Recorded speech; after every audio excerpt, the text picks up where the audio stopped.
TET ఫలితాలు విడుదల చేసిన సీఎం రేవంత్ క్వాలిఫై అభ్యర్థులకు ఒకసారి డిఎస్సి ఫీజు మినహాయింపు. రేపు గ్రూప్ 1 ప్రిలిమ్స్ కి 17 వరకు అభ్యంతరాలకు ఛాన్స్. అక్టోబర్ 21 నుంచి మెయిన్స్ పరీక్షల షెడ్యూల్ విడుదల. 317 జీవో సమస్యలపై ఈ నెలాఖరు వరకు అప్లికేషన్లు, ఆన్లైన్లో దరఖాస్తులు, మొబైల్లో అప్డేట్ సమాచారం. సంబురంగా బడిబాట రాష్ట్ర గీతంతో మొదలైన క్లాసులు, మొదటి రోజే యూనిఫామ్, పుస్తకాలు, నోట్బుక్స్ల పంపిణీ.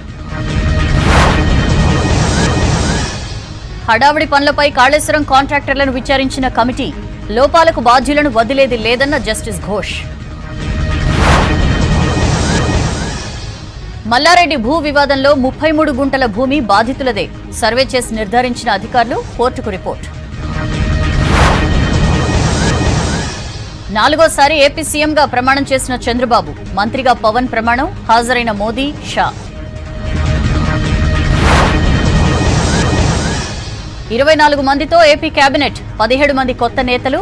రేపు బాబు బాధ్యతలు, కీలక ఫైల్స్ పై సంతకాలు. మోదీలా నేను దైవదూతను కాను, సామాన్యుణ్ణి. 2 సీట్లపై అందరితో చర్చించి నిర్ణయం తీసుకుంటానన్న రాహుల్.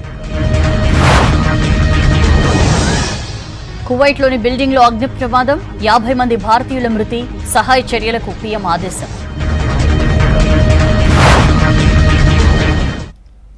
డీటెయిల్స్ చూద్దాం. తెలంగాణ టెట్ రిజల్ట్స్ విడుదల చేశారు ముఖ్యమంత్రి రేవంత్ రెడ్డి. పేపర్ 1లో 57,725 మంది, పేపర్ 2లో 51,443 మంది అభ్యర్థులు క్వాలిఫై అయ్యారు. గతేడాదితో పోలిస్తే అర్హత శాతం పెరిగిందన్నారు అధికారులు. ఎన్నికల కోడ్తో టెట్ ఫీజును తగ్గించలేకపోయిన ప్రభుత్వం వచ్చే ఏడాది పరీక్ష ఫీజుపై కీలక నిర్ణయం తీసుకుంది. అర్హత సాధించని అభ్యర్థులకు ఫీజు లేకుండానే పరీక్ష రాసే అవకాశం ఇచ్చింది. క్వాలిఫై అయిన వారికి ఒక డిఎస్సి ఫ్రీగా రాసే ఛాన్స్ ఇచ్చింది. ఇక మెగా డిఎస్సి ద్వారా 11,062 పోస్టులు భర్తీ చేయనుంది సర్కార్. టీజీ టెట్ ఫలితాలు విడుదలయ్యాయి. ముఖ్యమంత్రి రేవంత్ రెడ్డి టెట్ రిజల్ట్స్ ను రిలీజ్ చేశారు. పేపర్ 1లో 57,725 మంది అభ్యర్థులు అర్హత సాధించారు. పేపర్ 2లో 51,443 మంది అభ్యర్థులు క్వాలిఫై అయ్యారు. పేపర్ 1లో 67.13%, పేపర్ 2లో 34.18% మంది అర్హత సాధించారని చెప్పారు అధికారులు. 2023తో పోలిస్తే పేపర్ 1లో 30.24%, పేపర్ 2లో 18.88% అర్హత శాతం పెరిగిందని ప్రకటించారు.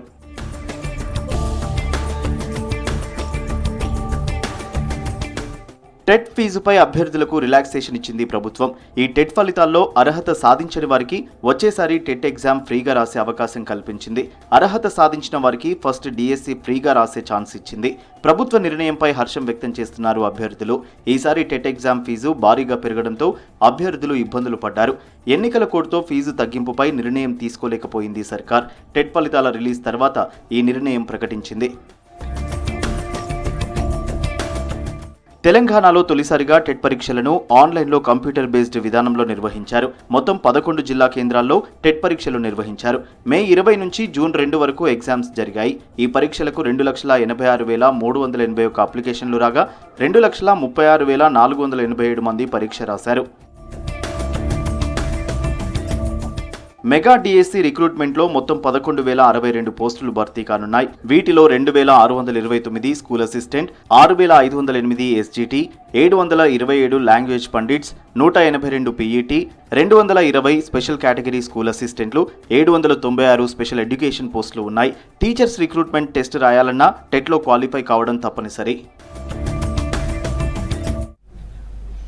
గ్రూప్ 1 మెయిన్స్ పరీక్ష షెడ్యూల్ విడుదల చేసింది టీజీపీఎస్సీ. అక్టోబర్ 21 నుంచి 27 వరకు వరుసగా వారం రోజుల పాటు పరీక్షలు నిర్వహించనున్నారు. ప్రతిరోజు మధ్యాహ్నం 2 గంటల 30 నిమిషాల నుంచి సాయంత్రం 5 గంటల 30 నిమిషాల వరకు పరీక్ష జరగనుంది. 3 భాషల్లో పరీక్షలు జరగనున్నాయి. అభ్యర్థి ఏదైనా ఒక భాషను ఎంచుకుని అదే భాషలో మెయిన్స్ ఎగ్జామ్ రాయాల్సి ఉంటుంది.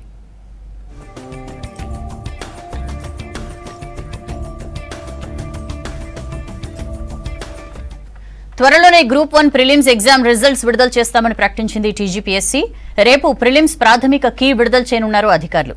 రేపటి నుంచి ఈ నెల 17 సాయంత్రం 5 గంటల వరకు వెబ్సైట్లో కీ అందుబాటులో ఉంటుంది. అభ్యర్థులకు ఎలాంటి అభ్యంతరాలున్నా టీజీపీఎస్సీ వెబ్సైట్కి మెయిల్ చేయాలని తెలిపారు అధికారులు.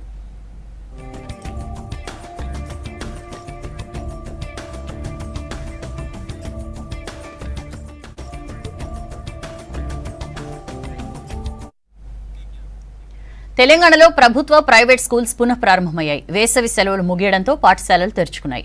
వేసవి సెలవులు ముగియడంతో విద్యార్థులు బడిబాట పట్టారు. మొదటి రోజే ఉత్సాహంగా పాఠశాలలకు వచ్చిన విద్యార్థులకు టీచర్లు పుష్పగుచ్చాలిచ్చి స్వాగతం పలికారు. బడిబాటలో మంత్రులు, కలెక్టర్లు పాల్గొన్నారు. మొదటి రోజే విద్యార్థులంతా ఉత్సాహంగా స్కూల్స్ కి హాజరయ్యారు. తెలంగాణ వ్యాప్తంగా స్కూళ్లు పునః ప్రారంభమయ్యాయి. సెలవుల్లో ఆడుతూ పాడుతూ గడిపిన విద్యార్థులు స్కూళ్ల రీఓపెన్ తో స్కూళ్లకు చేరుకున్నారు. విద్యార్థుల రాకతో పాఠశాలలు మొదటి రోజు కలకలలాడాయి. చాలా పాఠశాలల్లో మొదటి రోజే విద్యార్థులు పాఠశాలకు రావడంతో ఉపాధ్యాయులు సాదరంగా ఆహ్వానం పలికారు. పాఠశాలలో అన్ని రకాల వసతులు ఉన్నాయి. పూర్తి అకామిడేషన్ తో పాటు లైబ్రరీ కావచ్చు, తర్వాత కంప్యూటర్ రూమ్ కావచ్చు, ఫుల్ స్టాఫ్ కూడా ఫుల్ స్థాయిలో ఉన్నది. మంచి రిజల్ట్స్ కూడా మాకు 10th లో 91% రిజల్ట్ వచ్చింది. మాకు అన్ని వసతులు ఉన్నాయి కాబట్టి పిల్లల్ని పాఠశాలకి ఆహ్వానిస్తాం. విద్యకు తమ ప్రభుత్వం పెద్దపీట వేస్తుందన్నారు డిప్యూటీ సీఎం మల్లు భట్టి విక్రమార్క. ఖమ్మం పట్టణంలోని ఎన్ఎస్టీ రోడ్డు వద్ద స్కూల్లో విద్యార్థులకు బుక్స్, దుస్తులు పంపిణీ చేశారు. ప్రభుత్వం ఎడ్యుకేషన్ మీద టాప్ ప్రయారిటీస్ చాలా ఫోకస్డ్ గా బడ్జెట్ ని ఎంత అవసరమైతే అంత ఖర్చు పెట్టడానికి కూడా సిద్ధంగా ఉంది. అమ్మ ఆదర్శ పాఠశాలలు తీసుకొని ఇప్పటికే పాఠశాలన్నింటినీ కార్పొరేట్ స్కూల్స్తో సమానంగా ఉండేటట్టుగా సర్కారు బడుల్లోనే నాణ్యమైన విద్య అందుతుందన్నారు మంత్రి కొండా సురేఖ.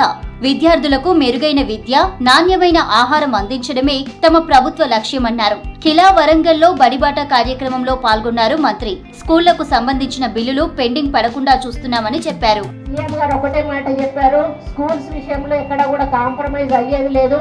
ఎన్ని డబ్బులు ఖర్చు అయినా కూడా పిల్లలకు నాణ్యమైన విద్యను అందించాలి, అన్ని సదుపాయాలు కూడా కల్పించాలి. మొదటి రోజునే యూనిఫామ్ కానీ బుక్స్ కానీ డిస్ట్రిబ్యూట్ చేయాలి అని చెప్పి వారు చెప్పడం జరిగింది. ఈ లోపలనే పనులన్నీ కూడా పూర్తి కావాలని చెప్పారు. అదే పద్ధతిలో కలెక్టర్ గారు కూడా దాదాపు అన్ని పూర్తి కావచ్చు అనేటువంటి మాట కూడా చెప్పారు. గత ప్రభుత్వం విద్యా వ్యవస్థను నిర్వీర్యం చేసిందన్నారు బీసీ సంక్షేమ శాఖ మంత్రి పొన్నం ప్రభాకర్. కాంగ్రెస్ ప్రభుత్వం విద్యకు అధిక ప్రాధాన్యత ఇస్తోందన్నారు. మెగా డిఎస్సి ద్వారా ఖాళీగా ఉన్న ఉపాధ్యాయ పోస్టులను త్వరలోనే భర్తీ చేస్తామని హామీ ఇచ్చారు మంత్రి. ప్రైవేటు పాఠశాలకు దీటుగా అలియా పాఠశాల ఉందన్నారు ఎమ్మెల్యే రాజాసింగ్. గత 10 సంవత్సరాలుగా విద్య నిర్లక్ష్యానికి గురైంది. ఆఖరికి వైస్ ఛాన్సలర్లను వేసుకునే పరిస్థితి లేదు. డిఎస్సి రిక్రూట్మెంట్ జరగలేదు. చాలా సమస్యలు ఉన్నాయి. అటువంటి వాటిని ఒకే రోజు అధిగమించలేము, కానీ తప్పకుండా విశ్వాసం కలగజేస్తా ఉన్నాం. రాబోయే కాలంలో ఈ ప్రభుత్వానికి సంబంధించి టాప్ మోస్ట్ ప్రయారిటీ విద్య విద్య విద్య. జగిత్యాల జిల్లాలో బడిబాట కార్యక్రమంలో రాష్ట్ర గీతం పాడించనందుకు అధికారులపై ఫైర్ అయ్యారు కాంగ్రెస్ ఎమ్మెల్సీ జీవన్ రెడ్డి. పాఠశాలకు సంబంధించిన ప్రతి కార్యక్రమంలో రాష్ట్ర గీతం తప్పక పాడించాలని అధికారులకు సూచించారు ఎమ్మెల్సీ. పాఠశాల ఆరంభంలో ఏదైతుందో విధిగా ప్రతినిత్యం ఏదైతుందో ఈ జయ జయ తెలంగాణ గీతాన్ని ఆలపింపజేసి మనం కార్యక్రమాన్ని ఆరంభించేసుకోవాలి. వరంగల్ జిల్లా వర్ధనపేట మండలం ఇల్లంద గ్రామంలో ప్రభుత్వ పాఠశాలకు వచ్చే విద్యార్థులు, ఉపాధ్యాయులకు వినూత్నంగా స్వాగతం పలికారు గ్రామస్తులు. పాఠశాల ఆవరణలో తీరొక్క రంగవల్లులతో తీర్చిదిద్దారు. విద్యార్థులు, ఉపాధ్యాయులను డప్పు చప్పుళ్ల మధ్య పూలు జల్లుతూ పాఠశాలలోకి ఆహ్వానిస్తూ ఘన స్వాగతం పలికారు.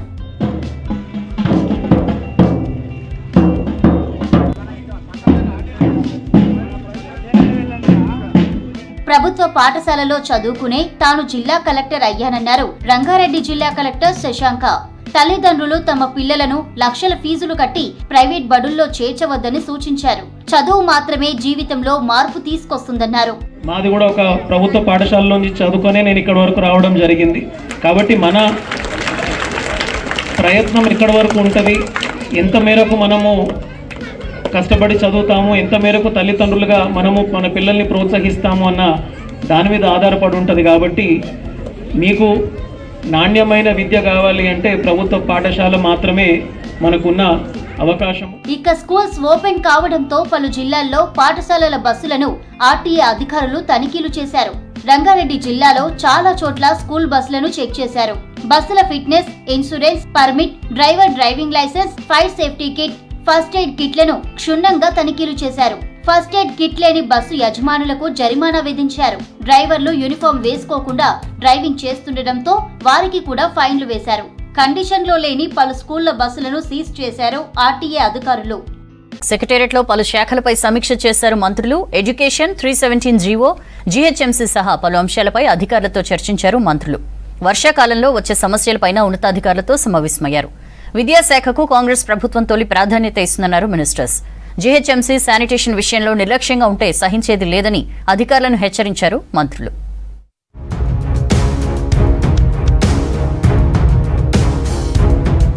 రాష్ట్రంలో ఎడ్యుకేషన్ పై పూర్తి శ్రద్ధ పెట్టామన్నారు డిప్యూటీ సీఎం భట్టి విక్రమార్క. ప్రభుత్వ స్కూళ్లను అన్ని విధాలుగా డెవలప్ చేస్తామని తెలిపారు. ప్రజాధనాన్ని వృధా చేస్తే ఊరుకోమని హెచ్చరించారు భట్టి. తర్వాత ఖమ్మం పాత బస్టాండ్ నుంచి జగన్నాథపురం వరకు ఆర్టీసీ బస్సులో ప్రయాణించారు డిప్యూటీ సీఎం. ఉచిత బస్సు ప్రయాణంపై మహిళలతో మాట్లాడి వివరాలు తెలుసుకున్నారు. ఈ ప్రభుత్వం ఎడ్యుకేషన్ మీద టాప్ ప్రయారిటీస్ చాలా ఫోకస్డ్గా బడ్జెట్ని ఎంత అవసరమైతే అంత ఖర్చు పెట్టడానికి కూడా సిద్ధంగా ఉంది. అమ్మ ఆదర్శ పాఠశాలలు తీసుకొని ఇప్పటికే పాఠశాలన్నింటినీ కార్పొరేట్ స్కూల్స్తో సమానంగా ఉండేటట్టుగా బెంచెస్ కానీ, బ్లాక్ బోర్డ్స్ కానీ, డిజిటల్ బోర్డ్స్ కానీ, డిజిటల్ క్లాస్ రూమ్స్ కానీ మార్చేసి పూర్తిగా ఇంటర్నేషనల్ స్టాండర్డ్స్లో మన గవర్నమెంట్ స్కూల్స్ని ముందుకు తీసుకొని పోవడం కోసం డిజైన్ చేయడం జరిగింది. 317 జీవోపై కేబినెట్ సబ్ కమిటీ భేటీ అయింది. మంత్రి దామోదర రాజనరసింహ అధ్యక్షతన సబ్ కేబినెట్ సమావేశం జరిగింది. 317, 47 జీవోలపై చర్చించారు. త్వరలో 2 జీవోలపై కీలక నిర్ణయం తీసుకునే అవకాశం ఉంది.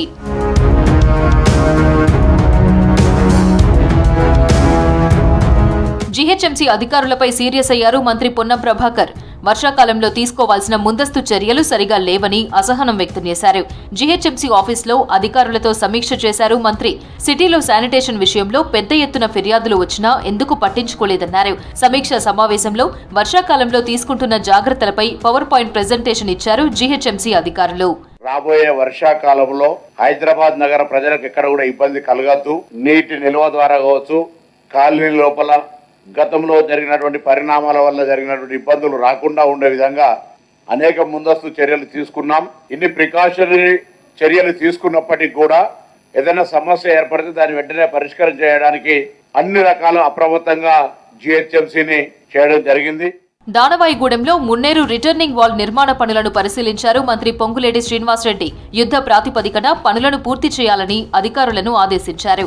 నిర్మాణ పనుల్లో లోపాలు లేకుండా చూడాలన్నారు. ఫుల్ టైం వెచ్చించి నిర్మాణ పనులను త్వరగా పూర్తి చేయాలని ఆదేశించారు మంత్రి.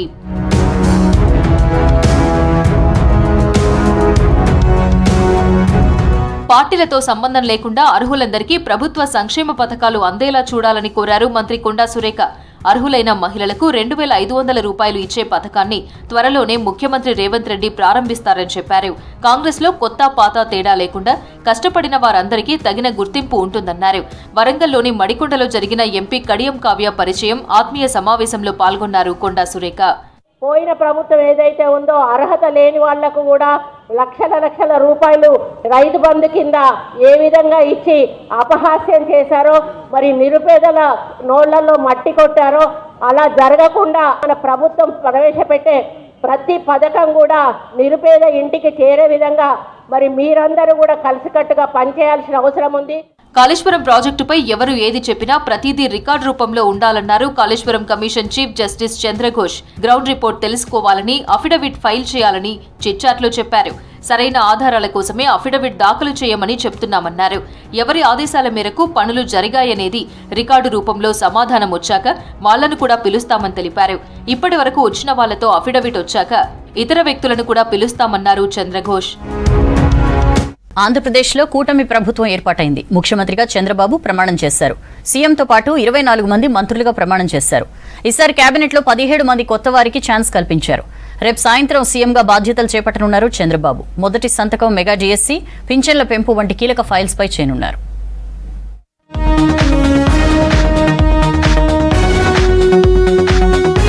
ఆంధ్రప్రదేశ్ ముఖ్యమంత్రిగా చంద్రబాబు నాయుడు ప్రమాణ స్వీకారం చేశారు. ఏపీ గవర్నర్ అబ్దుల్ నజీర్ చంద్రబాబుతో ప్రమాణం చేయించారు. నారా చంద్రబాబు నాయుడు అనే నేను శాసనం ద్వారా నిర్మితమైన భారత రాజ్యాంగం పట్ల నిజమైన విశ్వాసం, విధేయత చూపుతానని, భారతదేశ సార్వభౌమాధికారాన్ని, సమగ్రతను కాపాడుతానని ఆంధ్రప్రదేశ్ రాష్ట్ర ముఖ్యమంత్రిగా నా కర్తవ్యాలను శ్రద్ధతో అంతఃకరణ శుద్ధితో నిర్వహిస్తానని భయం గాని పక్షపాతం గాని రాగద్వేషాలు గాని లేకుండా రాజ్యాంగాన్ని శాసనాలను అనుసరించి ప్రజలందరికీ న్యాయం చేకూరుస్తానని దైవ సాక్షిగా ప్రమాణం చేస్తున్నాను. నేను నారా చంద్రబాబు నాయుడు అనే నేను ఆంధ్రప్రదేశ్ రాష్ట్ర ముఖ్యమంత్రిగా నా పరిశీలనకు వచ్చిన లేదా నాకు తెలియవచ్చిన ఏ విషయాన్ని నా కర్తవ్యాలను సక్రమంగా నిర్వహించేందుకు అవసరమైన మేరకు తప్ప ప్రత్యక్షంగా కానీ పరోక్షంగా కానీ ఏ వ్యక్తికి లేదా వ్యక్తులకు తెలియపరచనని లేదా వెల్లడించని దైవ సాక్షిగా ప్రమాణం చేస్తున్నాను.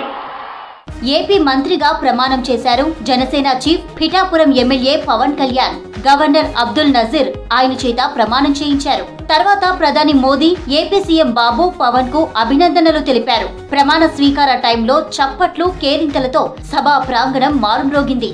వేదికపైనే అతిథులకు అభివాదం చేశారు పవన్. తర్వాత తన అన్న మెగాస్టార్ చిరంజీవికి పవన్ పాదాభివందనం చేశారు. పవన్ ప్రమాణం చేసే టైంలో అతిథుల గ్యాలరీలో ఉన్న ఆయన సతీమణి అన్నా లెజినోవా ఫోన్లో ఫోటోలు తీస్తూ కనిపించారు. కొణిదెల పవన్ కళ్యాణ్ అనే నేను శాసనం ద్వారా నిర్మితమైన భారత రాజ్యాంగం పట్ల నిజమైన విశ్వాసం విధేయత చూపుతానని, భారతదేశ సార్వభౌమాధికారాన్ని సమగ్రతని కాపాడుతానని, ఆంధ్రప్రదేశ్ రాష్ట్ర మంత్రిగా నా కర్తవ్యాలను శ్రద్ధతో అంతఃకరణ శుద్ధితో నిర్వహిస్తానని, భయం గాని పక్షపాతం గాని రాగద్వేషాలు గాని లేకుండా రాజ్యాంగాన్ని శాసనాలని అనుసరించి ప్రజలందరికీ న్యాయం చేకూరుస్తానని దైవ సాక్షిగా ప్రమాణం చేస్తున్నాను. నేను కొణిదెల పవన్ కళ్యాణ్ అనే నేను ఆంధ్రప్రదేశ్ రాష్ట్ర మంత్రిగా నా పరిశీలనకు వచ్చిన లేదా నాకు తెలియవచ్చిన ఏ విషయాన్ని నా కర్తవ్యాలను సక్రమంగా నిర్వహించేందుకు అవసరమైన మేరకు తప్ప ప్రత్యక్షంగా గాని పరోక్షంగా గాని ఏ వ్యక్తికి లేదా వ్యక్తులకి తెలియపరచనని లేదా వెల్లడించనని దైవ సాక్షిగా ప్రమాణం చేస్తున్నాను. ఈ కార్యక్రమానికి ప్రధాని నరేంద్ర మోదీ, కేంద్ర హోంమంత్రి అమిత్ షా, నడ్డాతో పాటు పలువురు కేంద్ర మంత్రులు, ఎన్డీఏ పాలిత రాష్ట్రాల సీఎంలు, ముఖ్య నేతలు అటెండ్ అయ్యారు. మాజీ ఉపరాష్ట్రపతి వెంకయ్య నాయుడు, మాజీ CJI Ramana, super star Rajinikanth, megastar Chiranjeevi ముఖ్య అతిథిగా హాజరయ్యారు. చంద్రబాబుతో పాటు 24 మంది మంత్రులు ప్రమాణ స్వీకారం చేశారు. కార్యక్రమంలో మెగా ఫ్యామిలీ, నందమూరి ఫ్యామిలీలు స్పెషల్ అట్రాక్షన్ గా నిలిచాయి. రేపు సాయంత్రం 4:41 సీఎంగా బాధ్యతలు చేపట్టనున్నారు చంద్రబాబు. మొత్తం 5 ఫైల్స్లపై సంతకం చేయనున్నారు. తొలి సంతకం మెగా డిఎస్సి, రెండో సంతకం ల్యాండ్ టైటిలింగ్ యాక్ట్ రద్దుపై చేయనున్నారు. ఇక మూడో సంతకం 4000 పింఛన్పై సైన్ చేయనున్నారు. 4వ సిగ్నేచర్ అన్న క్యాంటీన్ ను పునరుద్ధరణ. ఇక 5వది స్కిల్ సెన్సెక్స్ పై సంతకం చేయనున్నారు సీఎం చంద్రబాబు. చంద్రబాబు ప్రమాణ స్వీకార వేదికపై సందడి చేశారు సినీ నటుడు, హిందూపురం టీడీపీ ఎమ్మెల్యే నందమూరి బాలకృష్ణ. వేదికపై అతిథులను పేరు పేరునా పలకరించారు. తన సోదరి నారా భువనేశ్వరితో ఆత్మీయంగా మాట్లాడారు. భువనేశ్వరిని పలకరించి నుదుటిపై ముద్దు పెట్టుకున్నారు బాలయ్య. ఈ సంతోష క్షణాలను ఆనందంగా పంచుకుంటూ తమ్ముడిని నవ్వుతూ ఆశీర్వదించారు నారా భువనేశ్వరి. అంతకుముందు ఏపీ ప్రభుత్వ ప్రమాణ స్వీకార వేదికపై మెగా బ్రదర్స్ తో సందడి చేశారు ప్రధాని నరేంద్ర మోదీ. ప్రమాణ స్వీకారం కార్యక్రమం పూర్తయిన తర్వాత మోదీని కలిసి అభినందనలు తెలిపారు పవన్ కళ్యాణ్. ఈ టైంలోనే చిరంజీవి ఎక్కడా అంటూ ఆరా తీశారు మోదీ. వేదికకు మరోవైపు కూర్చున్న చిరంజీవి దగ్గరకు స్వయంగా పవన్ తో కలిసి వచ్చి మాట్లాడారు ప్రధాని. ఈ సందర్భంగా ఇద్దరితో కలిసి ఫోటోలు దిగారు. మెగా బ్రదర్స్ చేతులు పట్టుకొని ప్రజలకు అభివాదం చేశారు మోదీ. పవన్ కళ్యాణ్ ను డిప్యూటీ సీఎం చేస్తారని మొదటి నుంచి ప్రచారం జరిగింది. కానీ అధికారికంగా ఎలాంటి ప్రకటన లేదు. కానీ డిప్యూటీ సీఎం అంటూ కేంద్ర హోంమంత్రి అమిత్ షా ట్వీట్ చేయడం చర్చనీయాంశంగా మారింది. రేపటి That's all for now. Stay tuned.